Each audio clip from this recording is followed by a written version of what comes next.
Assalamualaikum warahmatullahi wabarakatuh. Alhamdulillah rabbil alamin. Wassalatu wassalamu ala Rasulillahil karim wa ala alihi wa sahbihi ajma'in. Amma ba'd. Fa ya ibadallah, usi nafsi wa iyyakum bi taqwallahi faqad faza al-muttaqun. Fala tamutunna illa wa antum muslimun. فقال تعالى يا أيها الذين آمنوا اتقوا الله حق تقاته ولا تموتن إلا وأنتم مسلمون.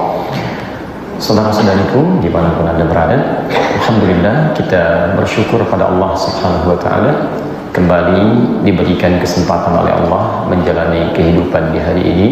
Semoga senantiasa mendapatkan bimbingan petunjuk dari Allah Subhanahu wa Ta'ala sehingga insya Allah hari-hari kita bisa lebih baik dibandingkan dengan hari-hari sebelumnya. Hadirin sekalian, petunjuk atau dalam bahasa agama disebut dengan hidayah, jamaknya disebut dengan hudan, sesuatu yang akan sangat berarti dan begitu penting bagi kehidupan manusia, khususnya bagi seorang muslim. Dengan hudan atau hidayah itu, manusia dijamin oleh Allah Subhanahu wa Ta'ala akan senantiasa tenang menjalani kehidupannya. Allah berfirman di Quran surah kedua Al-Baqarah ayat 38. Anda temukan di mushaf standar posisi paling kanan sebelah atas. Faman tabi'a hudaya fala khaufun 'alaihim wa la hum yahzanun. Maka jika Anda bisa mengikuti petunjuk-petunjukku, kata Allah, ya, Anda bekerja ikuti petunjuk Allah. Anda beraktivitas di rumah tangga ikuti petunjuk Allah. Anda bahkan makan, minum, segala aktivitas yang kita kerjakan, melihat, mendengar, berjalan, ikuti bagaimana Allah menunjuki kita, maka akan dijamin tenang kehidupannya. Fala khaufun, kami jamin orang itu tidak akan pernah merasa gelisah dalam hidupnya. Wala hum yahzanun, bahkan ia akan jauh dari kesedihan yang mungkin menderanya. Hidayah juga begitu penting bagi kita karena Allah Subhanahu wa Ta'ala berjanji dalam Al-Quran bahwa orang-orang yang mendapati petunjuk-petunjuk Allah dalam kehidupannya, selain tenang hidupnya, juga dijamin akan bahagia dalam kehidupannya. Quran surah kedua Al-Baqarah ayat kelima itu, ulaika ala hudan min rabbihim wa ulaika humul muflihun. Ulaika ala hudan min rabbihim, mereka itulah orang-orang yang mendapatkan petunjuk dari Allah, hudan. Ketika mereka mendapatkan petunjuk dijamin oleh Allah, wa ulaika humul muflihun, dan mereka itu pasti bahagia. Jadi kalau dalam hidup Anda mendapati kekurang bahagiaan dalam hidup, di rumah kurang bahagia, di kantor kurang bahagia, kehidupan sosial kurang bahagia, coba Anda cek, barangkali ada petunjuk Allah dalam kehidupan yang belum dihadirkan pada diri kita. Petunjuk hidayah, hudan juga bisa menjadikan hidup kita lebih terarah. Ketika Anda mengikuti petunjuk ini, maka arah kehidupan Anda menjadi jelas. Ya, Masya Allah, Anda ingin hadir di masjid ini saja, ta'lim kita insya Allah, Anda mencari bagaimana petunjuk sampai ke sini. Kalau pada hal yang singkat saja Anda membutuhkan petunjuk, maka bagaimana dengan kehidupan kita yang lebih kompleks? Quran surah ke-18 Al-Kahf ayat ke-17, posisi sebelah kanan, di atas agak ke tengah sedikit. May yahdillahu fahuwal muhtad. Siapa yang diberikan petunjuk oleh Allah dalam hidupnya, maka muhtad, dia akan semakin terarah jalur hidupnya. Ya, mudah sampai ke tujuan.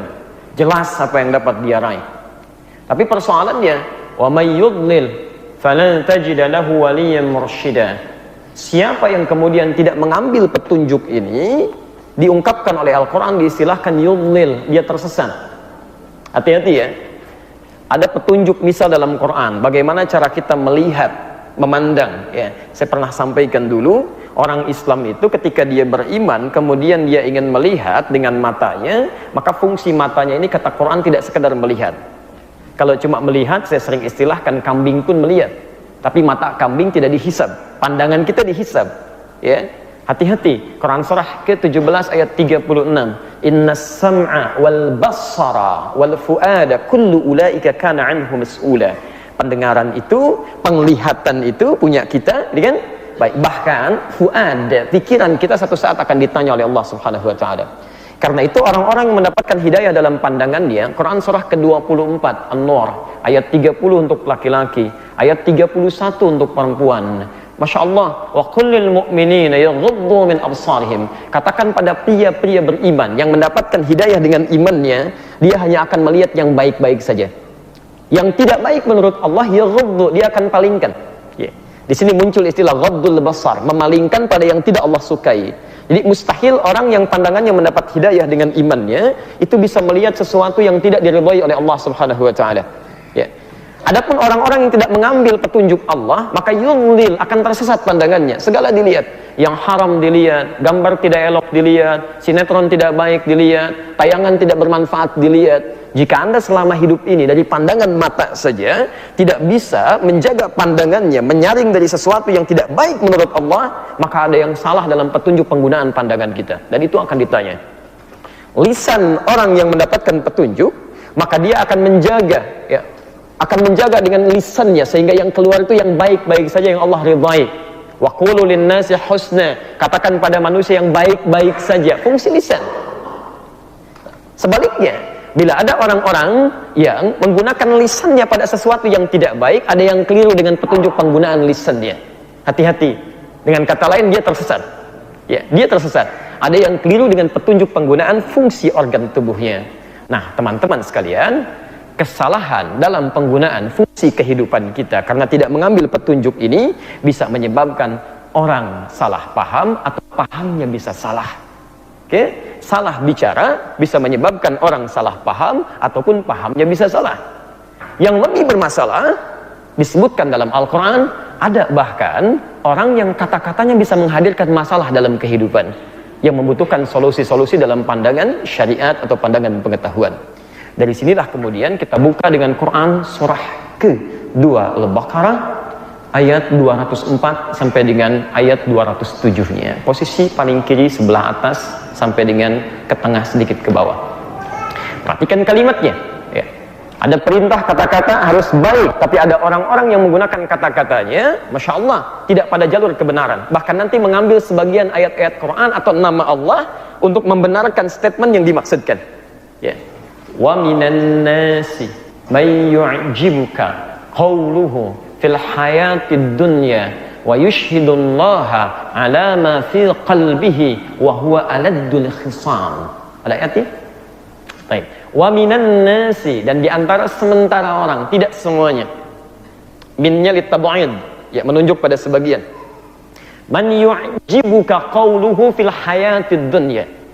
Ada orang yang ketika dia berbicara tentang urusan dunianya, itu Masya Allah, kalimatnya begitu memikat, kata-katanya begitu cantik, retorikanya sangat menarik gitu ya, sampai Anda bisa terpukau seakan-akan benar itu. Wa yushhidullaha ala ma fi qalbihi, kemudian dia bahkan menghadirkan nama Allah dalam hatinya. Dia ambil sebagian ayat Quran, dia tafsirkan sendiri, dia rasakan itu yang paling benar menurut dirinya. Wa huwa aladdul khisam, ketahuilah ada di antara mereka justru menurut Allah Subhanahu wa taala disampaikan pada kita, itulah musuh yang paling nyata. Bicara dengan lisannya, mengambil ayat-ayat Allah, dipelesetkan sesuai dengan keinginannya, kata Quran, itu adalah musuh yang paling nyata. Yang paling menarik, dalam lompatan ayat setelahnya, ketika diingatkan, wa idza qila lahu taqillaha, ketika diingatkan pendapat Anda barangkali kurang tepat, merujuklah kepada pandangan yang benar. Akhadhathul izzatu bil itsmi. Tiba-tiba Masya Allah terangkat dia, kemudian sambil mengangkat dan awas, akhadhathul izzah, harga dirinya naik mempertahankan pendapatnya. Ya. Izzah di sini ada unsur kesombongan, ada unsur merasa yang paling hebat, seakan-akan nyundul ke langit gitu kan? Dia yang paling tinggi, yang lain rendah. Baik, teman-teman sekalian, bil itsmi, dan ada potensi dosa di situ. Ya, ada potensi dosa. Teman-teman sekalian, Bapak dan Ibu di dimanapun Anda berada, ada kaidah yang harus kita pegang teguh ya. Ingat betul ini. Pernyataan Al-Quran dan hadis itu tidak mungkin keliru. Kapanpun, dimanapun, dan dalam keadaan apapun. Dulu, sejak masa Nabi SAW, Nabi pernah memberikan satu gambaran kepada kita, informasi tentang kejadian yang akan berlangsung di masa yang akan datang. Dan ini pasti benar. Ini pasti benar. Nah, Anda kalau menerima informasi ini, sudah paham dengan keadaannya, itu tidak perlu kaget dan tidak perlu berlebihan ya. Nah, nanti kita akan lihat apa gambarannya, lalu kita hadirkan pada kondisi kekinian ya. Dan mohon izin, kajian kita akan terfokus pada masalah ilmiah, tidak menyentuh tentang figur tertentu atau tentang bahasan tertentu, tapi kita hanya menghadirkan suasana ilmiah. Sekalipun dipersoalkan, kita akan diskusikan dalam konteks keilmuan. That's it? Baik. Baik, kita mulai dengan hadis riwayat Muslim. Ya, jika Anda punya kitab aslinya yang versi Syarah An-Nawawi, ya, karena konon ada yang protes kalau menggunakan terjemahan ya berbahasa Indonesia itu dipersoalkan. Baik ya, jadi mushafnya harus menggunakan yang asli, kita pun ambil hadisnya yang asli, tidak menggunakan hadis terjemahan. Kitab asli hadis Sahih Muslim, ya, masih berbahasa Arab, terbitan Darul Hadis, cetakan tahun 2002, baik, jilid yang pertama, halaman 111. Bab yang keempat, hadis nomor 6 dari Abu Hurairah radhiyallahu taala anhu. Posisi sebelah kiri paling atas. Saya bacakan hadisnya. An Abi Hurairah radhiyallahu taala anhu qala. Hadis riwayat sahabat Abu Hurairah. Semoga Allah memberikan ridhanya kepada beliau. Beliau menyampaikan. Perhatikan kalimatnya. Qala Rasulullah sallallahu alaihi wasallam. Satu kali Rasulullah sallallahu alaihi wasallam pernah bersabda. Fokus dalam kalimat ini. Kita akan temukan gambarannya. Sayakunu fi akhiriz zamani dajjaluna kadzabun. Akan nampak di akhir masa nanti, di masa yang akan datang nanti, kata Nabi. Jadi ini situasi disampaikan di zaman Nabi, memberikan gambaran di masa nanti Anda akan mendapati situasi seperti ini. Dajjaluna kadzabun, para pendusta. Oh, hati-hati ya, para pendusta. Pendusta ini diistilahkan oleh Nabi SAW dengan kata dajjal. Awas, hati-hati ya. Ya. Tapi ingat, Anda mesti belajar dalam ilmu hadis. Nanti kalimat Nabi itu ketika disampaikan, ada yang bentuknya kalimat langsung disebut dengan haqiqah. Ada yang bentuknya kalimat kiasan disebut dengan majaz. Ya. Kalau kalimat langsung biasanya pada hal-hal yang sifatnya penting, ya tidak memerlukan banyak tafsiran karena akan dilakukan dalam bentuk ibadah. Seperti sholat, itu kalimatnya kalimat langsung biasanya. Ya, angkat tanganmu ketika bertakbir. Al-Bukhari nomor hadis 715.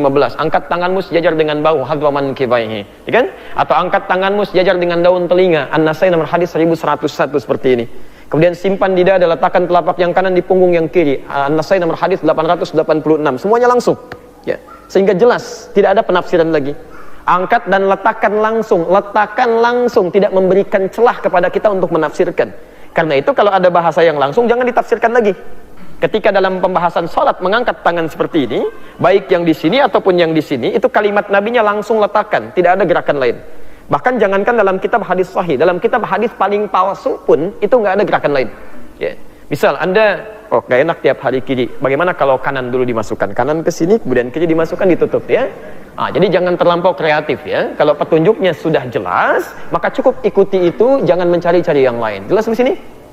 Baik. Tapi ada bahasa-bahasa yang menggunakan majaz, kata kiasan, ya, untuk menunjukkan tingkat tinggi dari kebahasaan. Karena beliau orang paling fasih. Di Arab itu, orang yang paling dihormati dalam bahasanya ketika dia bisa mengungkapkan bahasa dengan tingkat yang tinggi, majaz. Gitu ya? Baik. Ada banyak bahasa majaz yang harus Anda pelajari. Ya. Seperti misal dalam hadis pernah mendengar kalimat begini, maaf, makan yang sunnah dengan apa? Tangan. Berapa jari? Masya Allah, 3 jari, makanlah seperti ini. Itu Anda tidak bisa langsung menyimpulkan bahwa yang sunnah makan menggunakan jari. Belum tentu. Anda harus cek dulu kapan Nabi mengungkapkan kalimat itu. Ada pelajaran dengan bahasanya. Analisis bahasa, ilmunya ilmu balaghah, dibagi 3 bagian lagi. Ada ilmu ma'ani, menganalisis diksi katanya. Ilmu bayan, menganalisis cara menjelaskannya. Ilmu badi', menganalisis cara pengungkapannya. Kemudian ada yang kedua tentang asbabul wurud, kapan Nabi menyampaikannya. Dalam asbabul wurud ketika menerangkan hadis itu, Nabi SAW sedang memberikan contoh memegang kurma begini. Baik, teman-teman sekalian, kata Nabi, makanlah kalian seperti ini, yang dipegangnya kurma. Baik, kira-kira kalau Anda memegang kurma dengan menggunakan 5 jari, itu tandanya apa? Baik, dalam bahasa Jepang tingkat tinggi itu disebut dengan rowog gitu ya. Baik. Rakus ya. Oke. Jadi dari sini kemudian para ulama memberikan gambaran memegang dengan 3 jari ini maksudnya makan yang sunnah itu menyesuaikan cara memegang dengan kadar makanannya. Jadi kalau makanannya butuh 3 jari cukup gunakan 3 jari. Butuh 2 jari cukup gunakan 2 jari. Baik, Anda ingin makan dengan sayuran, nggak bisa menggunakan jari, gunakan sendok. Jelas ya? Makan sayur pakai jari yang sunnah, bukan, itu Anda yang keliru tafsir. Baik. Dajjalun disebut dengan dajjal, itu bukan dajjal yang sesungguhnya tapi bahasa kiasan. Baik. Kalau dajjal itu kira-kira pintar atau bodoh? Pernah lihat? Oh belum, baik ya. Tapi kita pernah dengar informasinya, dia banyak menipu gitu kan. Oke, kalau dia tidak pintar, dia tidak jenius, bagaimana bisa menipu banyak orang? Ya. Dajjal itu nunjuk ke langit, langit hujan turun, turun. Ya. Yang tadinya kemudian subur, kering, jadi kering. Itu Dajjal, itu banyak orang tertipu gitu kan. Jadi ingin ditunjukkan sifat Dajjal di sini dengan sifat kepintaran. Seakan-akan Nabi ingin mengatakan akan muncul di masa nanti orang-orang pintar, tapi pendusta. Oh, hati-hati ya. Kalau orang bodoh berdusta kepada Anda, itu gampang, Anda tinggalkan, belum bicara aja Anda udah paham. Ya? Tapi kalau orang pintar bicara pada Anda dengan gelar yang melekat kepadanya, S1, S2, S3, S yang banyak sampai dingin, dokter, profesor, macam-macam, bicara pada Anda itu tidak mudah Anda untuk menolaknya. Kadang-kadang memunculkan logika-logika yang tidak mudah mencernanya. Ya, jelas sampai sini? Baik. Tapi dustanya, ini bukan dusta urusan dunia. Ingat, bukan dusta urusan dunia. Jadi bukan persoalan dagang, bisnis, atau hal-hal yang lain. Yuhaddithunakum bima lam tasma'uhu wa la yasma'udahu aba'ukum. Dia akan bicara kepada Anda tentang masalah agama. Jadi ada orang-orang pintar bicara masalah agama, tapi sebetulnya isinya salah gitu. Tapi dia kemas dengan kalimat-kalimat yang membuat Anda yakin itu berbahaya. Ya, hati-hati ya. Ini bukan orang bodoh, ini pintar ini. Ya, kata Nabi ini sangat unik orangnya. Dia pintar, bicara masalah agama, tapi sebetulnya dia tidak menguasainya, bukan otoritasnya. Iyyakum wa iyyahum. Kata Nabi, kamu mesti waspada dengan orang seperti itu. Hati-hati. Hati-hati. Nabi mengatakan di 15 abad sebelum kita sekarang akan tiba masanya nanti. Saya tidak tahu apakah sekarang sudah muncul atau tidak. Tapi indikasi yang muncul sekarang, banyak orang-orang yang berbicara tentang agama sebetulnya bukan otoritasnya. Ya, maaf, Anda profesor, Masya Allah, ingin bicara silahkan, tapi di bidang Anda profesor sejarah, jangan bicara masalah fikih, karena Anda nggak belajar tentang itu. Ya, dokter di bidang A, bicara masalah hukum, tidak, kalau Anda nggak belajar, nggak usah bicara.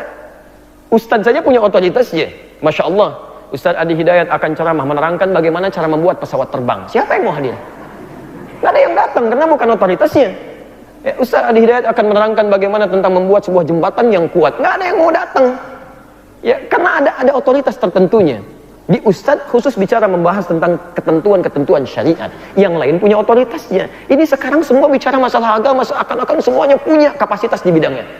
Ahli ekonomi bicara masalah agama, arsitek bicara masalah agama, politikus bicara masalah agama. Tikus aja nggak bicara, kenapa Anda ikutan? Ya.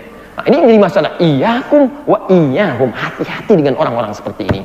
Nah, teman-teman sekalian, nampaknya kekinian ada isyarat-isyarat demikian. Kita dapatkan sekarang logika-logika yang mudah dicerna, atau ada yang juga sulit mencernanya, seperti benar tapi salah. Pernyataan yang seperti benar tapi keliru. Dan nampaknya hadis Nabi ini kita temukan di masa kini tentang gejala-gejalanya. Kata Nabi, jangankan kamu, orang dulu pun kalau dengar itu bisa ikutan bingung. Ya, bisa ikutan bingung itu. Ya, saking anehnya memang. Ya. Semua agama itu sama, menuju pada Tuhan yang sama, cuman caranya beda-beda. Jangankan Anda, orang jahiliyah aja kalau dengar itu bisa bingung gitu. Ya. Dulu orang-orang jahiliyah Pak, itu mengutus beberapa duta kepada Nabi SAW untuk membuat kesepakatan. Maka mereka katakan, ya Muhammad SAW, ya kita memang berbeda, tapi perbedaan ini tidak harus menjadikan kita saling berperang. Begini saja, kami saat ini ikut nyembah Tuhan kamu, besok-besok kamu ikut nyembah Tuhan kita.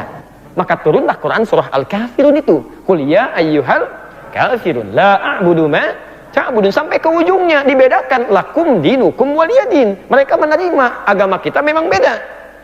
Maaf ya, sejahiliyah-jahiliyahnya, sebodoh-bodohnya orang jahiliyah, mereka masih paham agamanya beda. Sepintar-pintarnya orang sekarang bisa berpikir jauh dari pikiran orang jahiliyah. Jadi kalau disampaikan ke orang jahiliyah pun mereka akan kaget itu. Ada sesuatu yang salah di sini. Nah, sekarang kami mengirimkan banyak perbincangan sampai dikomentari sana sini. Kita tidak perlu membicarakan orangnya karena bukan orang yang kita bahas. Ada adab dalam Al-Quran. Perhatikan betul ya. Di dalam Quran, orang-orang bermasalah itu umumnya tidak pernah disebutkan namanya. Silahkan cek. Fir'aun. Kenal Fir'aun? Tidak, alhamdulillah ya. Kalau kenal kan jadi rame gitu kan. Gimana Anda kenal dengan Fir'aun kan? Baik. Ya, betul harus tidak kenal karena Quran pun tidak mengenalkan kita. Bagaimana Anda bisa kenal? Fir'aun itu gelar. Faraoh, seorang raja Mesir. Fir'aun orang sangat bermasalah, punya jabatan tinggi, ngaku sebagai Tuhan, menyimpang luar biasa. saking menyimpangnya dikirimkan dua nabi, Pak. Quran surah ke-20 ayat ke-43 sampai 44. Idhaba ila fir'auna innahu tagha. Musa Harun pergi ke Fir'aun, dia telah menyimpang. Ini Fir'aun cuma satu makhluk. Masya Allah, jahatnya luar biasa. Satu makhluk saking sayangnya Allah supaya kembali lagi diutus dua nabi. Kita sampai sekarang satu nabi nggak pernah kelihatan nabinya. Untuk Fir'aun saja dikirimkan dua orang nabi itu. Masya Allah. Ya. Tapi tidak pernah disebutkan siapa dia. Yang disebut oleh Quran innahu tagha, penyimpangannya. Kenapa tidak disebutkan namanya? Untuk mengajarkan kepada kita bahwa kalau ada kesalahan terjadi jangan digunjingkan orangnya. Yang salah perbuatannya, bukan orangnya. Ya, jadi kalau Anda ingin merubah sesuatu, rubah perbuatannya, jangan gunjingkan orangnya. Membuat pergunjingan pada orangnya cuma melahirkan dua. Satu, kalau bukan fitnah, itu ghibah. Itu ghibah, kan? Karena itu biasakan untuk tidak membicarakan orang-orang tertentu, jangan juga membuat ekspresi-ekspresi yang tidak menyenangkan, gitu kan? Tapi cukup bahas apa yang terjadi dalam perbuatannya, itu yang kita kemudian berikan solusi. Jelas di sini? Baik ya. Alhamdulillah Ustaz saya tidak, alhamdulillah tidak seperti ibu itu tuh. Ini juga persoalan ya. Baik, ya cukup kita buang aja ya. Kita kembalikan ke sini. Baik teman-teman sekalian, kami ambil ini dari langsung sumbernya juga dari media yang sampai kepada kita, media nasional yang cukup juga kredibel. Ya, ini transkrip yang kami terima dari salah satu acara yang nampak kemarin yang cukup hangat sekarang dalam bahasannya, gitu kan, di salah satu stasiun televisi swasta ya. Kita langsung bahas saja pernyataan-pernyataan yang kita analisis. Analisis kita akan membahas satu faktor linguistik, kebahasaannya, ya. Kemudian faktor ilmu mantik dari segi logikanya, ya. Nanti saya akan tunjukkan. Dan yang terakhir kita akan bicara tentang analisis dalil, ya. Analisis dalil. Bismillahirrahmanirrahim. Saya bacakan berikut pernyataan lengkap orang yang bersangkutan yang mengkritik keputusan MUI, Majelis Ulama Indonesia. Saya bacakan langsung. Bapak Ibu sekalian yang kami hormati, tidak ada masalah di sini ya. Baik. Umat Islam memang biasa ramai. Sudah ada masalah. Umat Islam memang biasa ramai. Awas, hati-hati ya. Kita ambil sekarang dari sisi linguistiknya. Kalau Anda mengambil kalimat seperti umat misalnya, kami, mereka, itu dalam bahasa linguistik disebut dengan ta'mim, mengeneralisir sesuatu. Ya, menghukumi semuanya seperti itu. Ya. Umat Islam memang biasa ramai, artinya semua umat Islam ini yang mengaku muslim memang biasa ramai. Padahal nggak semua umat Islam itu bisa ramai. Ada yang pendiam, ada yang tenang, gitu kan? Barangkali, mohon izin, saya belum tahu ya, yang bersangkutan ini kalau termasuk umat Islam berarti dia juga ramai, gitu kan? Baik, sebetulnya orang ini yang ramai, cuma ngajak-ngajak yang lain, gitu ya. Nah, ini kebiasaan dalam bahasa yang sering keliru. Kalau Anda ingin rame, rame aja sendiri, jangan ngajak yang lain. Ya, kan kadang-kadang ada pernyataan begini, kita ini memang tertinggal, bukan kita, Anda yang tertinggal. Kalau Anda tertinggal, jangan ngajak-ngajak kita. Jelas ya? Ini dalam bahasa semantik penting Anda lihat ya, dalam linguistik seperti ini. Jadi, kalau ada kalimat mengatakan umat Islam memang biasa rame, aduh jangan ngajak umat Islam. Kalau Anda yang rame, Anda aja, jangan ngajak yang lain. Jelas ya? Baik, ini bagian yang pertama yang penting untuk Anda analisis. Ramainya umat Islam selalu diramaikan oleh dua hal. Nah, ini pun sudah membatasi sesuatu yang belum jelas.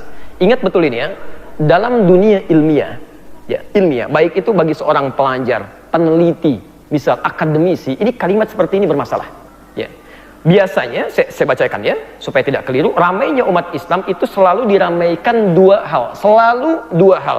Selalu itu kan selalu always, tidak pernah never. Baik kan? Selalu itu always, tidak pernah never. Jadi selalu seperti itu. Dua. Dari mana Anda dapat data ini? Pernahkah Anda berkeliling semuka bumi menemukan umat Islam yang kesimpulannya masalahnya cuma dua? Dari mana datanya? Ya. Mau hati-hati gitu kan? Anda keliling Indonesia saja belum tentu. Dari Sabang sampai Merauke setiap pelosoknya data tuh. Dari berapa ada umat Islam. Dicatat di situ, dilihat gitu kan? Itu baru Indonesia. Belum nyampe ke Afrika, belum nyampe ke Amerika, belum nyampe ke Eropa. Tiba-tiba orang ini luar biasa bisa mengatakan ramainya umat Islam masalahnya cuma dua. Dari mana? Ya, saya teruskan. Apa yang dua hal itu? Beliau kemudian menyampaikan kalau tidak salah paham, pahamnya salah. Maksudnya, kalau tidak salah paham, pahamnya salah. Selalu itu saja. Jadi beliau menganalisis persoalan-persoalan di umat Islam yang bikin rame itu cuma dua. Kalau tidak salah paham, pahamnya salah. Mas, kalau Anda memang sedang salah paham atau pahamnya salah, jangan ngajak-ngajak umat Islam. Mungkin Anda aja yang salah paham atau paham Anda salah. Karena itu kita akan lihat pernyataannya. Barangkali yang bersangkutan mengucapkan kalimat salah paham dengan kalimatnya, atau pahamnya salah, cuman ngajak-ngajak kita ke situ. Karena itu kita akan lihat bagaimana kalimat yang dimaksudkan yang menjadikan ada yang salah pahamnya atau pahamnya salah. Jelas sampai sini? Baik. Nanti kalau sudah jelas salah pahamnya, kita nggak usah ikut-ikutan. Jelas ya? Baik. Atau salah pahamnya atau pahamnya salah, jangan juga harus ikut ya. Jelas ya? Dan tidak harus handphone juga bunyi gitu. Ini punya siapa ini ya? Baik. Kita kembalikan ya. Baik. Saya bacakan. Bismillahirrahmanirrahim. Saya ingin menegaskan di sini ya, dalam acara yang dimaksudkan. Masya Allah. Ingat, saya ingin menegaskan, berarti kalimat ini diungkapkan dengan penuh ketegasan. Kuat. Tidak ada orang yang menegaskan sesuatu kecuali penuh keyakinan, penuh kepercayaan dirian. Apalagi biasanya kalimat tegas itu ekspresinya akan berbeda dengan kalimat yang biasa-biasa saja. Ada tegas kalau diikuti dengan ketakwaan, tegas itu akan positif sifatnya. Maka melahirkan aura-aura yang sifatnya memberikan ketundukan. Pemimpin yang tegas begitu datang, belum bicara aja orang sudah begini. Tapi kalau tegasnya berakar dari nafsu, maka aura-aura yang muncul itu biasanya memunculkan sifat-sifat negatif yang kadang-kadang menyebalkan. Ya. Aura tegas muncul ke mata jadi melotot gitu kan. Baik, masuk ke mulut jadi tiba-tiba kasar, mulut berapi-api gitu kan. Masya Allah, tukang sate kehilangan apinya, dibawa kemana? Ke mulut gitu ya. Nah, ini jadi masalah. Baik, kita kembalikan dulu ya. Sesuatu yang ingin ditegaskan dengan penekanan yang tinggi berarti minimal akan membawa nuansa-nuansa emosi yang hadir dalam bentuk ekspresi. Jika nuansa yang hadir ini adalah sifat takwa, kemudian ini merambat ke dalam organ-organ tubuh kita, maka yang akan keluar adalah aura kebaikan. Ada misalnya orang yang ingin menegaskan sesuatu tapi pada kebenaran, maka yang keluar akan aura-aura kebaikan. Anda siap mendengarkan, kemudian wajah kadang tertunduk, siap menyimak, dan responnya positif. Misal, kita ambil di Quran saja ya, karena kita sudah patok dengan dalil syariat. Quran surah ke-27 misalnya, An-Naml, ayat 38 sampai ayat 40 itu. Kita mulai di ayat ke-38-nya. Ada seorang nabi dan rasul, pembesar luar biasa, raja. Ya, Nabi Sulaiman namanya.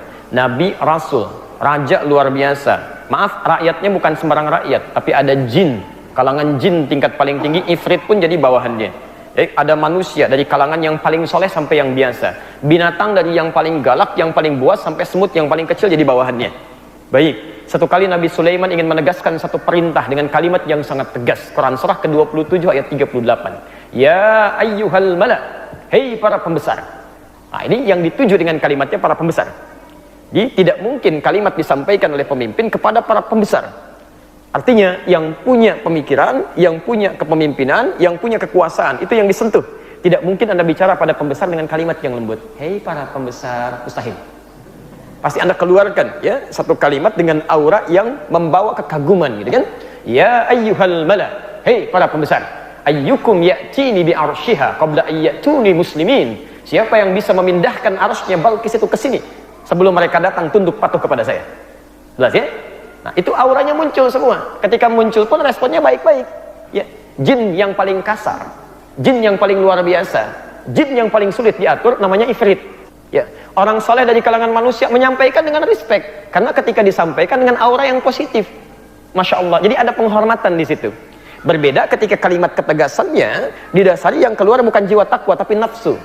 Nah, kalau sudah nafsu yang keluar, maka berlaku hukum Quran surah ke-12 ayat 53. Kita ambil dulu ya. Baik, posisi paling kiri sebelah atas.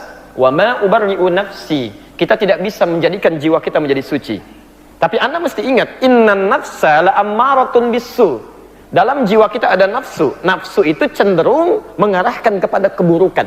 Lihat kalimatnya, la'ammaratun bisu, memerintahkan sehingga muncul keburukan. Kalau disebutkan su itu artinya sudah mulai menjadi sikap atau gestur yang sudah mulai keluar dari anggota tubuh. Ya. Transfer sinyalnya atau transfer dari nafsu sampai muncul kepada gestur itu disebut dengan fujur, pancaran-pancarannya. Ya. Jadi kalau pancaran kebaikan disebut dengan fajar atau infajar, kalau pancaran keburukan disebut fujur. Oke, Quran surah kedua Al-Baqarah ayat ke-60, posisi paling kanan, di atas dikit ke tengah. Ya. Umatnya Nabi Musa alaihi salam meminta kepada Nabi Musa supaya ditunjukkan oleh Allah ada air. Mintakan air. Wa idzistasqa Musa liqaumihi faqulna drib bi'asakal hajar. Ya, ketika mereka berkata, "Ya Musa, tolong mintakan kepada Rabbmu, kepada Allah, supaya Allah mengirimkan kamu air." Ya, "Faqul nadrib bi'asakal hajar." Kami firmankan kepada Musa, "Musa, gunakan tongkatmu yang kayu itu. Karena engkau seorang nabi, kami berikan mukjizat. Tongkat kayu pukulkan ke batu." Kuat mana kayu dengan batu? Kuat batu. Harusnya kalau tongkat biasa, kayu dipukulkan ke batu, yang hancur kayunya. Karena Musa seorang nabi, diberikan kekuatan di tongkatnya. Pukulkan kayu ke batu, fanfajarat, fajar. Maka memancar dari situ isnata asyar. Ya, fanfajarat minhu isnata asyrata aina. Keluar 12 mata air. Ya, itu positif. Baik. Salat pertama disebut dengan fajar. Salat fajar. Kenapa disebut salat fajar? Karena ketika ada panggilan dalam salat fajar, Allahu Akbar, terpancar dalam iman kita untuk meresponnya. Bangun kita. Respon itu. Maka disebut dengan fajar. Nah, sekarang kalau pancarannya jelek, itu dirubah jadi fujur. Oke, nafsu memancarkan aura-aura negatif, fujur. Quran surah 91. Quran surah 91 Asy-Syams ayat 7 sampai dengan ayat 10-nya. Ya. Wa nafsi wa ma sawwaha, demi jiwa yang telah kami sempurnakan penciptaannya. Di dalamnya fa'alhamaha fujuraha wa taqwaha. Tadi lawan dari takwa, aura-aura positif itu fujur, pancaran kejelekan. Maka kalau emosi sudah muncul dalam jiwa, dikuasai oleh nafsu, fujur, dia akan masuk ke mata. Kalau sudah keluar dalam bentuk pandangan, misal sambil berkata melotot, ya, misal gitu kan, nah, itu disebut dengan su. Pancarannya disebut fujur, masuk ke mata, su. Buruk, su itu sesuatu yang buruk. Anda lebih enak lihat siapa? Yang wajahnya tenang atau yang melotot? Nah, makanya disebut buruk, karena ketika Anda lihat, Anda nggak suka, gitu. Itu su namanya. Ya. Masuk ke mulut, ke lisan, tiba-tiba lisan jadi teriak-teriak. Padahal Anda bicara kecil pun kedengaran.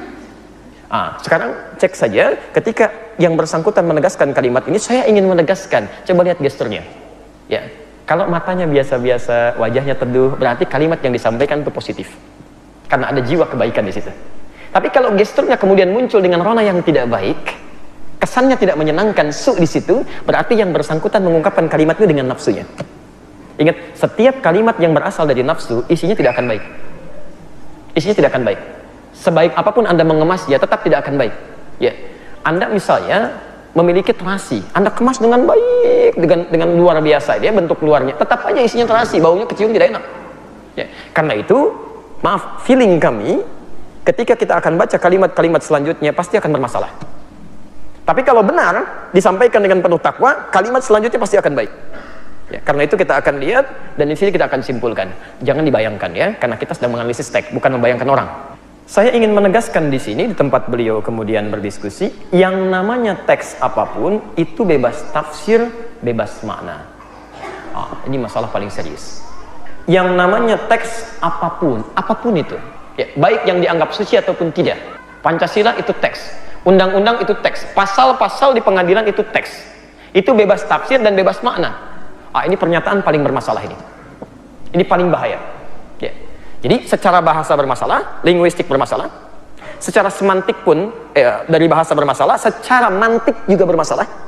Dan jelas akan bertentangan dengan dalil manapun. Kita tidak perlu menggunakan ayat. Terlalu berlebihan kalau untuk mengomentari yang seperti ini menggunakan ayat. Ya. Saya ambil contoh logika yang paling sederhana. Logika kita balas dengan logika lagi. Ya. Nih, semua kita bacakan kembali, namanya teks apapun itu bebas tafsir, bebas makna. Kalau semua ini hukumnya diberlakukan, maka akan kacau kehidupan. Sekarang lagi musim persidangan kan? Wah, ada sidang kopi, ada sidang macam-macam, sidang ini itu gitu kan?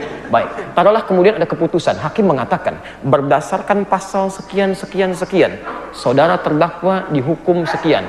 Terdakwanya mengatakan, Pak Hakim, itu kan tafsiran Pak Hakim.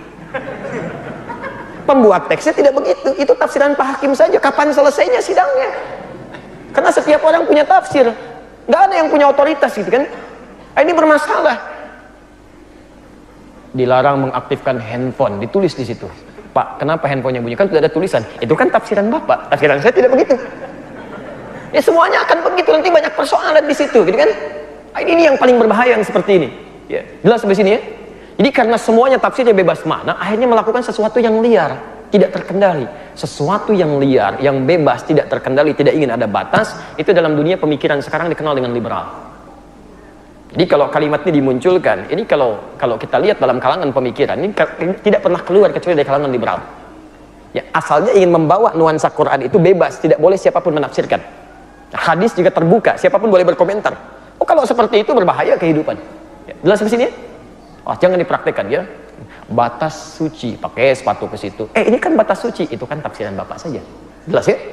Baik. Yang namanya Al-Quran, ini kalau pembukanya sudah salah, kesananya akan lebih salah lagi. Ini masalah gitu kan? Baik, teruskan jangan. Jadi kalau pembukaannya sudah salah, kesananya keliru, kesananya lebih fatal lagi gitu kan? Nah sekarang ini banyak masalah di sini nih. Ya. Yang namanya Al-Quran, yang paling sah untuk menafsirkan, yang paling tahu Al-Quran adalah Allah Subhanahu Wa Taala dan Rasul. Saya ulang ya.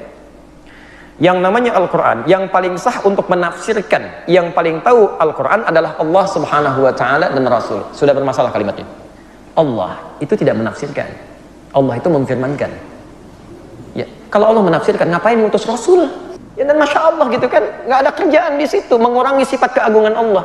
Ya, Allah itu menciptakan, menghadirkan. Ya, masya Allah. Dan sudah jelas, ya, sudah jelas konsep ini. Saya teruskan dulu ya, supaya tidak keliru. Sampai sini sedikit persoalan yang jadi utama, tapi kalau diteruskan, ini masalah persoalan seriusnya. Al-Quran yang paling sah untuk menafsirkan dan yang paling tahu Al-Quran adalah Allah Subhanahu Wa Taala dan Rasul, bukan Majelis Ulama Indonesia. Ya. Bukan adik, saya singkat saja karena kita tidak berbicara tentang orang. Bukan DS, saya, ataupun HH. Saya akan coret ujung yang lainnya, saya akan batasi kepada bukan Majelis Ulama Indonesia. Baik, yuk kita ambil contoh ya.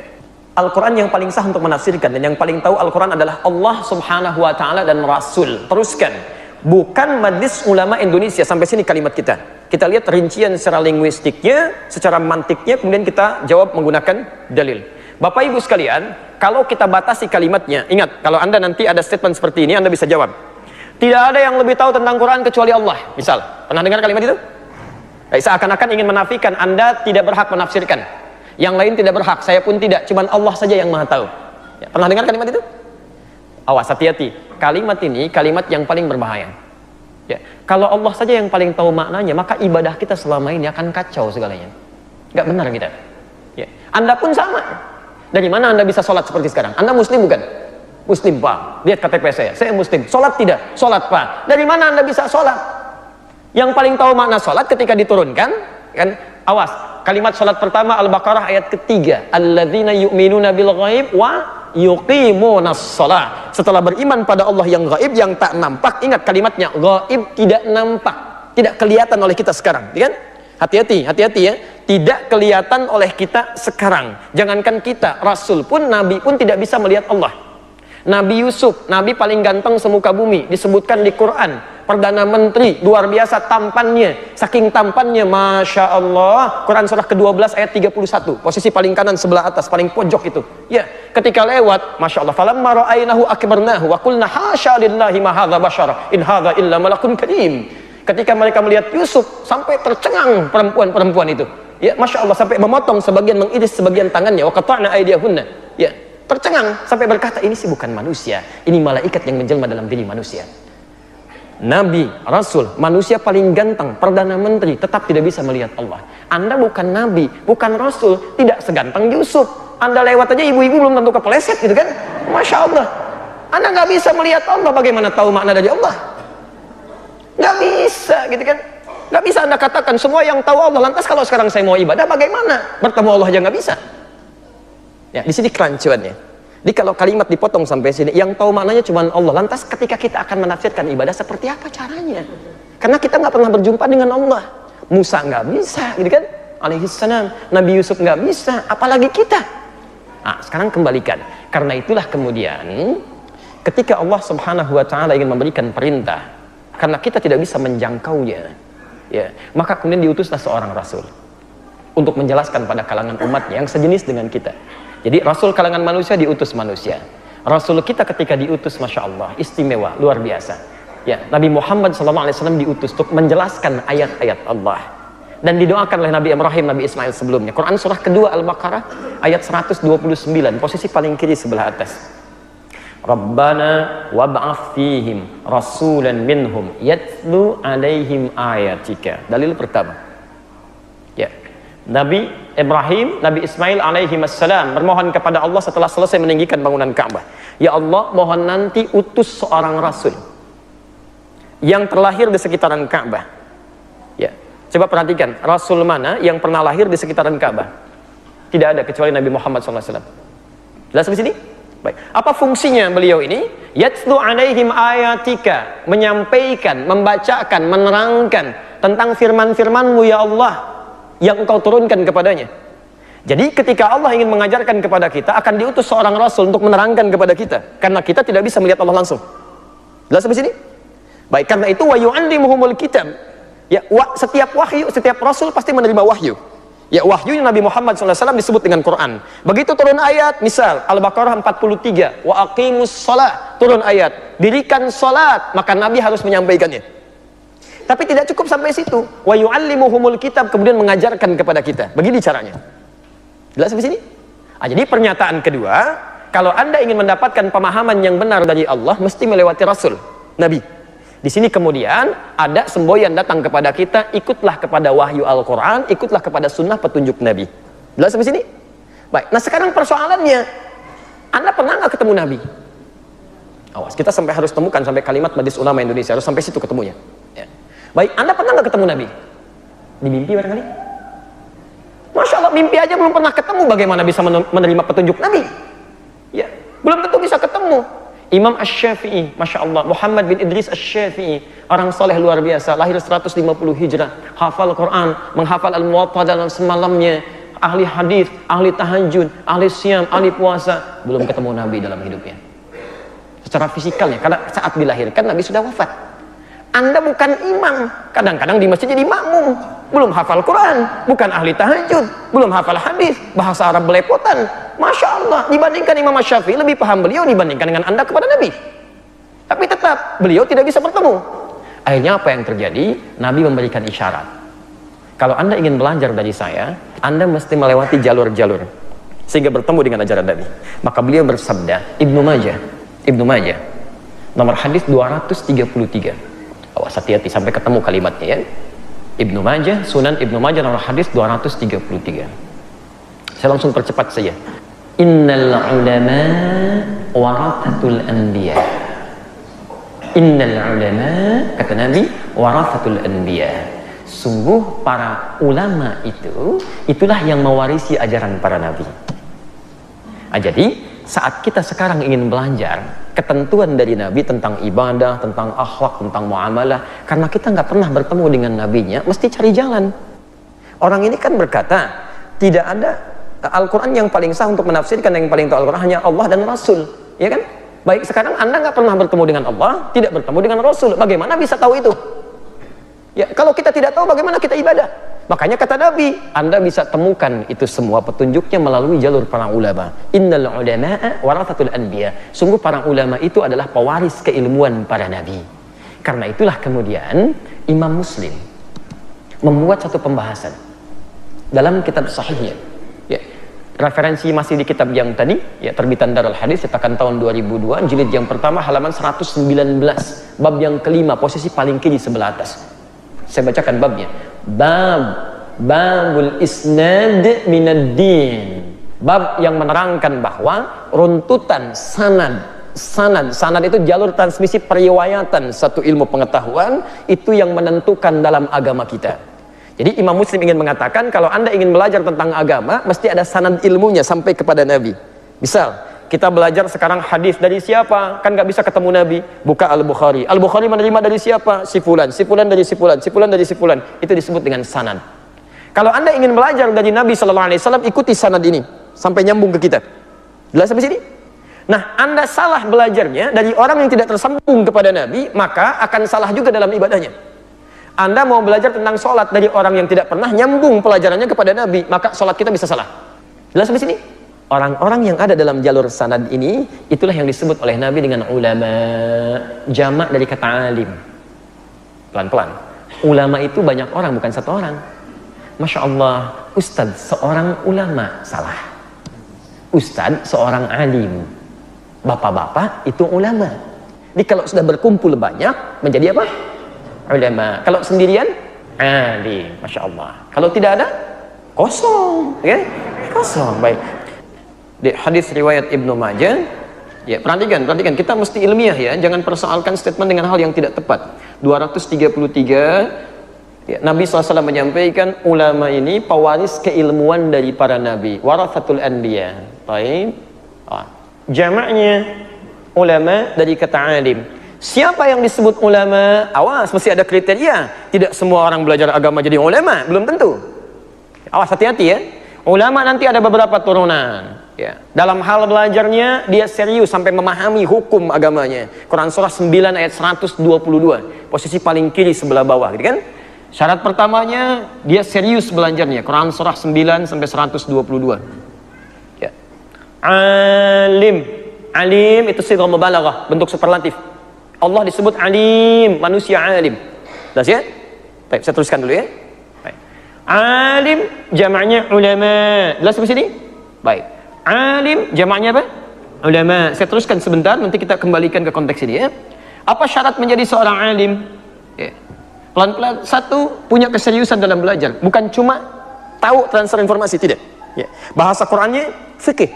Wa ma kana al-mu'minuna liyanfiru kaffah falawla nafara min kulli firqatin minhum ta'ifah liyatafaqahu fid din. Mesti fikih. Tidak semestinya semua orang sibuk berjuang. Mesti ada segelintir orang yang belajar tentang agamanya. Kalimatnya menggunakan fikih. Fikih itu paham. Ya. Jadi orang ini belajar sampai paham, mengerti, paham dalil, paham praktek, paham segalanya. Itu syarat yang pertama, tapi belum selesai. Ya. Jadi kalau ada orang-orang ingin paham tentang agama, maaf Bu ya, Pak ya, saya kasih logika sederhana begini untuk memberikan jembatan yang paling mudah dipahami. Bapak Ibu sekalian, misal di Garut ada dodol, di Sumedang ada tahu. Kalau Bapak Ibu ingin belajar cara membuat dodol yang baik, yang enak rasanya, perginya kemana? Ke Garut. Baik. Kalau ada orang ingin memasak atau belajar tentang dodol, pergi ke Sumedang, kira-kira nyambung tidak? Tidak, jaka sambung aja tidak akan ke situ, gitu kan? Baik. Kalau Anda ingin tahu Sumedang, pergi ke Sumedang. Kalau Anda ingin belajar tentang dodol, pergi ke Garut. Jangan salah. Maka ulama ini, alim ini, ketika dia akan belajar serius tentang agamanya, maka dia akan mencari sumber-sumber keagamaan yang benar. Ya. Nabi pernah tinggal di Madinah, pergi ke Madinah. Masya Allah, belajar di seputaran itu. Ada sahabat yang pernah mengajarkan ke Mesir, dia datang ke Mesir, belajar di situ. Ada yang ke Tripoli, ada yang ke Maghrib, Maraka, ada yang ke macam-macam. Diburu sumbernya. Bukan pergi ke tempat yang tidak ada unsur keislamannya. Masa belajar ke agama tiba-tiba datangnya ke Kanada? Belajar agama tiba-tiba ke Leiden, belajar agama tiba-tiba ke Amerika. Bagaimana Anda bisa belajar sholat dari orang yang tidak pernah sholat? Nggak nyambung. Sekarang kan ada orang-orang bicara masalah agama, trennya ingin dianggap sebagai seorang alim, seorang yang punya ilmu, tapi dia salah belajar. Itu bukan ulama. Ingat betul kata-kata saya ini ya, itu bukan ulama. Jadi kalau orang belajar tentang keislamannya jauh ke tempat yang bukan sumber Islamnya, pulang-pulang pasti akan beda jauh itu. Beda jauh. Ya, jelas sampai sini? Ya, jadi ini syarat yang pertama. Syarat yang kedua, pintar saja tidak cukup. Pintar saja tidak cukup. Tapi mesti ada ketawaduan, ketundukan. Ini yang paling utama. Catat betul ini ya. Quran surah ke-35, Fatir. Dari ayat 28 sampai ayat 29-nya, posisi paling kanan sebelah bawah. Ya. Saya agak cepat sekali langsung ke ujungnya saja. Innama yakhshallaha min ibadihil ulama. Innama yakhshallaha min ibadihil ulama. Lihat, perhatikan ayatnya. Innama menggunakan adatul hasri, batasan. Saya ajarkan ilmu sebentar ya. Kalau di Quran ada kalimat dibuka dengan kata innama, berarti hukumnya dibatasi. Hanya itu saja, yang lain tidak. Quran surah 9 ayat ke-60 ya, At-Taubah. Penerima zakat berapa? Ada 8, kan? Berdasarkan dalil Quran surah 9 At-Taubah ayat ke-60. Baik, boleh nggak lebih daripada 8? Tahu dari mana? Karena ayatnya tidak mengatakan tidak boleh. Di sini ketika disimpulkan tidak boleh lebih daripada 8, mesti 8 golongan, karena ayat itu diawali dengan kata innama. Innamas shadaqatu lil fuqara wal masakin wal 'amilina 'alaiha wal mu'allafati qulubuhum wa fir riqab wal gharimin wa fi sabilillah wa ibnis sabil. Karena dimulai dengan kata innama, maka diartikan zakat itu hanya boleh disalurkan. Nah, sekarang perhatikan. Kalau cuma belajar paham saja, yang paham tentang agama banyak, Pak, Bu. Yang hafal Quran dengan ayatnya, dengan nomornya, hafal hadis dengan petunjuknya, itu tidak sedikit, banyak. Tapi itu semua belum tentu menjadi ulama kalau tidak memenuhi syarat yang kedua. Yakhshallaha min ibadihil ulama. Yakhshallaha, yang takut kepada Allah. Ya. Takut kepada Allah. Pelan-pelan. Jelas ya? Jadi kalau ada orang-orang yang dia pintar, paham agamanya, mengerti dalilnya, hafal, Quran hafal dan sebagainya, tapi bicara yang dia sampaikan, hukum yang dia keluarkan tidak mengandung unsur takut kepada Allah. Fatwanya bisa merubah, tiba-tiba keluar dari ketentuan ayat Quran, tiba-tiba mengolok orang-orang yang ingin belajar jadi benar misalnya, itu bukan ulama. Itu bukan alim. Karena ulama itu akan hati-hati. Lisan ketika dia bicara dia akan hati-hati. Kira-kira Allah ridha tidak dengan kalimatnya? Allah ridha tidak dengan fatwa yang dia sampaikan? Allah ridha tidak dengan apa yang akan dia kemukakan? Jika Allah tidak senang dengan apa yang dia akan ungkapkan, dia akan tahan, dia akan bicara. Jadi kalau Anda menemukan orang-orang yang pintar tapi tidak takut dengan Allah dalam kalimatnya dan segalanya, itu belum masuk pada kategori ulama. Jelas ya? Nah, Bapak Ibu sekalian, pelan-pelan dengan dua sifat ini, ketika seseorang belajar dengan baik, ada rasa takut kepada Allah, maka Allah pun berikan ilmunya. Makanya para ulama itu sebetulnya yang paling penting, ilmu yang didapatkan bukan karena ikhtiarnya, tapi karena pemberian dari Allah Subhanahu wa taala. Maka dari itu, pelan-pelan, sifat Allah yang memberikan ilmu kepada orang ini, sifat nama yang melekat padanya disebut dengan alim. Innallaha sami'un alim. Begini. Ya. Dalam bahasa Arab disebut sighah mubalaghah, bentuk superlatif yang maha segalanya. Jadi kalau Anda belajar dengan benar, disertai ridha Allah Subhanahu wa taala, nanti Allah yang akan mudahkan, bukan Anda yang capek belajar. Makanya semua redaksi ilmu di Quran itu semuanya menggunakan kata diberikan, bukan Anda mencari. Quran surah ke-17 ayat ke-85, yas'alunaka 'anir ruh qulir ruhu min amri rabbi wa ma utitum minal ilmi. Tidaklah Anda diberi ilmu oleh Allah, diberi. Ya, jelas sampai sini? Baik. Masya Allah, ada seorang hamba soleh mengajarkan Nabi Musa, mengajarkan Nabi Rasul belajar pada hamba ini. Siapa namanya? Quran surah ke-18 ayat ke-65, posisi paling kanan di pertengahan. Ya, fawajada 'abdan min ibadina atainahu rahmatan min indina wa 'allamnahu min ladunna ilma. Kami yang ajarkan, bukan dia yang capek ikhtiar. Ya. Dia ikhtiar tapi kami percepat, kami berikan. Anda menghafal Quran, Anda lakukan karena Allah, itu akan beda dengan yang menghafal Quran karena ingin menjadi hafid. Akan lain. Anda lakukan karena Allah, Allah akan berikan cepat. Ya. Tapi kalau Anda ingin sekedar jadi hafid, itu akan terhambat itu. Dan mengurangi nilai sedikit keikhlasan, itu keliru. Ya. Seorang nenek pernah bertanya kepada saya, Ustaz, tolong tunjukkan pada saya bagaimana caranya cucu saya bisa menjadi hafid Quran. Saya katakan gampang Bu, namai saja dia dengan hafid Quran. Kasih nama hafid Quran, selesai. Jadi kalau Anda ingin menjadi hafid, Allahu Akbar, lakukan karena Allah, terserah Allah. Quran surah ke-75 ayat 16 sampai 18, posisi paling kanan sebelah bawah. Ya, lihat kalimatnya, la tuhannik bihi lisanaka lita'jala bihi. Hei, jangan engkau gerakkan lisanmu cepat-cepat supaya engkau bisa menghafalkannya. Ya. Ini diantara keinginan para penghafal Quran, pengen cepat hafal. Dzalikal kitabul la raiba fihi hudal lil muttaqin, cepat ingin dihafalkan, sehingga kadang-kadang salah dalam mengucapkan, makhraj bisa keliru kan? Lihat ayat selanjutnya. Inna alaina jam'ahu wa qur'ana. Kami yang kumpulkan Quran, kami yang akan tanamkan dalam jiwamu. Karena itu ada orang yang hafal Quran 2 tahun, 3 tahun, 4 tahun, tiba-tiba yang ini 2 bulan, 20 hari bisa hafal Quran. Jelas ya? Karena itu sifat Allah yang memberikan ilmu disebut dengan alim. Ada pertanyaan tadi? Yang diberikannya disebut dengan alim. Jamaknya disebut dengan ulama. Kalau orang-orang ini berkumpul di satu tempat, maka perkumpulannya selalu akan mengangkat kebaikan-kebaikan pada kita. Jadi kalau Anda belajar pada ulama, itu Masya Allah, akan lain Pak Bu. Tidak akan banyak canda yang tidak serius, tidak ada kalimat-kalimat yang tidak ada isinya, semuanya akan bermanfaat. Dan manfaat pertama, ketika mereka berkumpul akan terangkat keimanan Anda. Sesuatu yang mengangkat dari tempat yang rendah ke tempat yang tinggi, kata kerjanya disebut dengan jalasa. Tempatnya disebut dengan majlis. Saya ulang ya. Saya ulang. Anda terangkat dari tempat yang rendah ke tempat yang tinggi, kata kerjanya disebut dengan jalasa. Jalasa itu asalnya bukan duduk. Jalasa itu berpindah dari posisi rendah ke posisi tinggi. Kalau perpindahan saya dari posisi tinggi ke posisi rendah, saya sedang berdiri begini. Saya mau pindah ke posisi rendah, saya mau duduk. Itu bahasa Arabnya qa'ada. Kata bendanya qu'ud. Karena itu orang yang tidak bisa berdiri sholat, maka diminta untuk duduk. Tidak menggunakan jalasa tapi qa'ada. Ya, qiyaman wa qu'udan. Quran surah keempat ayat 103. Fa idza qadaitumus salata fadhkurullaha qiyaman wa qu'udan. Bukan julusan. Tapi kalau Anda ingin pindah dari bawah naik ke atas sini, terangkat Anda, itu jalasa. Tempatnya disebut dengan majlis. Jamaknya disebut dengan majalis. Quran surah ke-58 ayat ke-11, posisi paling kanan sebelah bawah. Ingat ya, kalau Anda menemukan para ulama ada di majlisnya, bisa mengangkat keimanan Anda kepada Allah, share. Ya ayyuhalladzina amanu, idza qila lakum tafassahu fil majalis. Hei orang-orang yang masih merasa punya iman, jika dikatakan kepada Anda luaskan majlis, share, luaskan tempatnya, luaskan, ayo padatkan, hadir. Ingat, kalimat majlis di sini dibentuk jamak disandingkan dengan iman.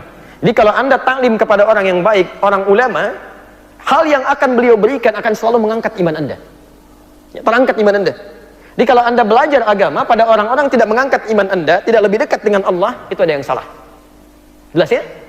Nah, majlis ini kalau digabungkan dengan ulama, berarti ulama-ulama ini kumpul di satu tempat. Nah, di Indonesia kalau digabungkan dengan tempatnya, maka berubah namanya menjadi Majlis Ulama Indonesia. Jelas di sini?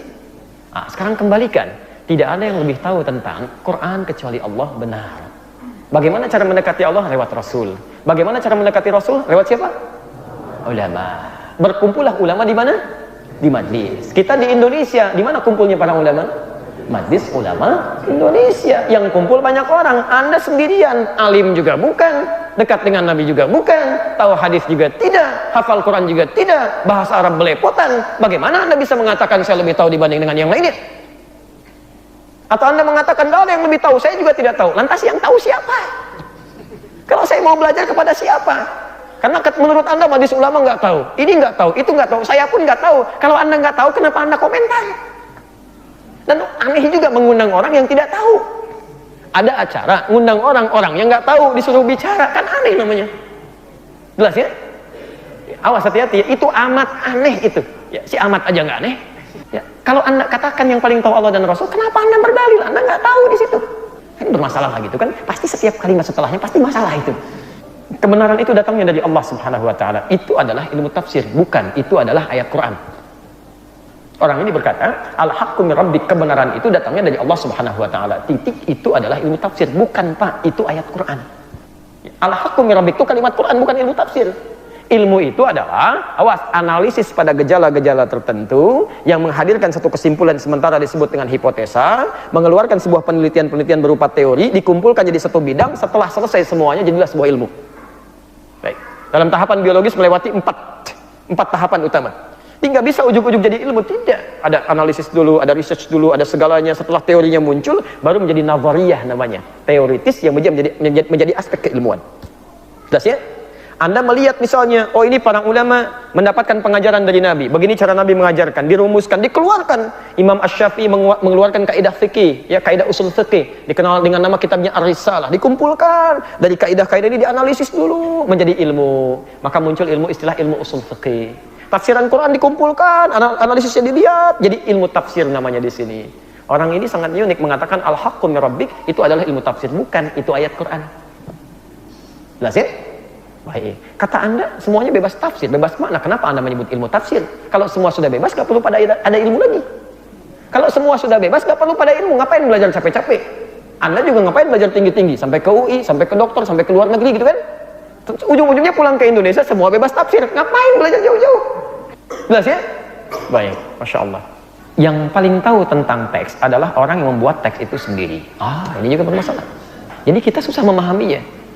I love you. Apa artinya, Mas? Saya mencintaimu. Bukan itu. Yang paling tahu tentang tafsir I love you orang Inggris. Mas bukan orang Inggris. Halo, good morning, selamat pagi. Apa artinya, Mas? Selamat pagi. Bukan, itu tafsiran Mas. Yang paling tahu tentang good morning itu orang Inggris. Wah, jadi kacau nanti kehidupan itu. Jadi Anda nggak bisa komunikasi itu. Ya, jadi karena semuanya serba penafsiran, semua serba bebas gitu kan. Jadi yang sastra Inggris nggak laku, yang sastra Arab nggak laku, sastra Indonesia nggak laku, tidak ada kamus besar bahasa Indonesia. Kenapa? Karena bebas tafsir. Jelas di sini? Wah, pokoknya ujung-ujungnya jadi pada bingung lah gitu ya. Sampai subuh juga, Masya Allah, ini jadi persoalan serius karena semua yang dimulai dari nafsu itu ujung-ujungnya jadi persoalan. Jadi persoalan, jadi bertakwalah kepada Allah Subhanahu wa taala. Ini enggak usah panjang-panjang kita bahas ya, kita akhiri di paragraf terakhir ini saja.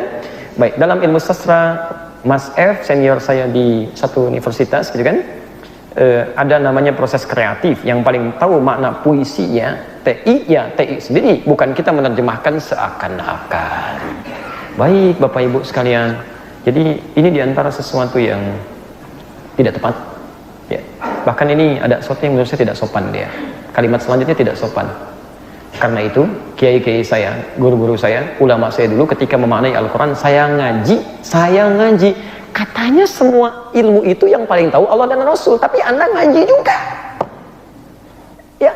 Ulama-ulama, tadi Anda katakan Majelis Ulama Indonesia itu tidak tahu tentang Quran. Sekarang Anda menyebut kiai-kiai saya, guru-guru saya, ulama saya, Anda pun ngaji pada ulama. Ini aneh ini orang ini. Satu sisi menafikan Majelis Ulama itu kan kumpulan para ulama. Ya, dia ngaji katanya ulama saya. Kalau ulama kan bentuknya jama' atau tunggal? Jama' kan?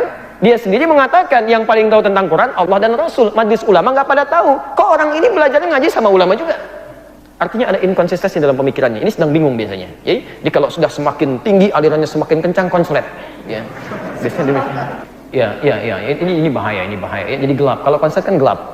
Ya, gelap zulumat yukhrijuhum minadh-dhulumati ilan nur. Itu harus segera mendekat kepada Allah, karena hanya Allah yang bisa mengeluarkan dari kegelapan menuju ke terang. Quran surah kedua ayat 257, posisi paling kanan sebelah atas. Allahu waliyul ladzina amanu yukhrijuhum minadh-dhulumati ilan nur. Ini semakin gelap nih, kita harus berlindung pada Allah Subhanahu wa taala.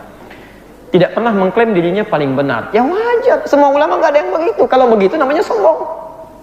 Sudah kita bahas kan, tawadhu, dekat dengan Allah selalu ditutup dengan kalimat wallahu a'lam bimuradi, bahwa Allah lah sesungguhnya yang paling tahu tentang maknanya, bukan orang lain.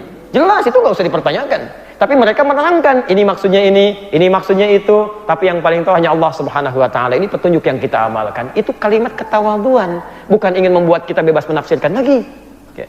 Mungkin Anda yang belum baca tafsir, Anda baca terjemahan. Kalau Anda paham terjemahan, jangan bawa-bawa yang lain. Masya Allah gitu kan, terjemahan yang ada di mushaf kita itu yang kumpul banyak ulama, 8 tahun risetnya itu, 8 tahun baru muncul kalimat itu berdoa dulu, mohon dulu kepada Allah dan sebagainya. Masya Allah, itu ulama pada kumpul. Kalimat-kalimat yang Anda tafsirkan itu bukan cuma dalam bahasa Indonesia. Coba ngaji lagi kitab tafsir, berapa kitab yang Anda punya? Berapa yang sudah Anda selesaikan? Ada nggak tafsiran seperti yang Anda sebutkan itu? Silahkan cek, nggak ada ya. Jadi kita barangkali Bapak Ibu sekalian, kesananya pasti akan semakin kacau. Jadi saya nggak perlu sebutkan lagi kalimat-kalimat setelahnya, karena biasanya turunannya begini. Kalau nafsu naik, itu kalimatnya biasanya ya kacau, ngelantur, ya, kemudian kasar, kesananya sudah tidak bisa masuk logika. Ya. Bahkan nanti jangankan manusia, maaf ya, jin, setan bisa dibawa-bawa kalau sudah nggak nyambung. Ya. Makanya setelahnya muncul kalimat setan gitu kan. Itu sering ditampakkan kepada kita. Mana orang yang benar, mana orang bermasalah. Sekarang sudah jelas, kelihatan. Bukan cuma wajahnya, di lisannya sudah keluar. Jadi kalau Anda nanti lihat perkumpulan itu, ada orang-orang kemudian berbicara, keluar dari nilai-nilai Quran, nilai-nilai hadis, dengan alasan tertentu, sudah selesai. Berarti orang ini bermasalah. Itu informasi gratis yang Allah berikan kepada kita. Ini kita paham, ini yang benar, ini yang keliru. Tidak ada anjuran kepada kita untuk menyakiti, membuli, tidak ada. Yang berlaku hanya hukum Quran surah 4 ayat 140. Dan di sini berakhir kajian kita. Surah An-Nisa yang keempat ayat 140, posisi paling kiri sebelah bawah di sudut. Wa qad nazzala 'alaikum fil kitab, dan telah tetap ketentuan Allah dalam Al-Quran. Kalau disebutkan Alkitab berarti bukan hanya di Quran berlaku, di kitab-kitab sebelumnya sudah berlaku. Di Injil berlaku, di Taurat berlaku. Jelas ya? Hati-hati. Artinya dari dulu pun orang-orang yang nyeleweng itu sudah ada, dan ketentuan Allah tidak berubah. Teman-teman sekalian, kalau ada kalimat di Quran telah tetap, artinya nggak bisa dirubah dengan apapun. Jelas ya? Baik teman-teman sekalian, dimanapun Anda berada, alhamdulillah kajian kita sedikit membahas tentang hal-hal penting dalam agama kita yang menjadi dasar pemikiran untuk menentukan yang benar atau yang salah dalam kehidupan. Berpegang teguh pada petunjuk Allah Subhanahu wa taala, tingkatkan Allah soleh, jauhi maksiat. Jika Anda tidak mampu berlomba dengan orang soleh, memperbanyak kebaikan, maka segeralah berlomba dengan para pendosa untuk bertobat kepada Allah Subhanahu wa taala. Semoga Allah memberikan kebaikan-kebaikan pada kita semua. Assalamualaikum warahmatullahi wabarakatuh.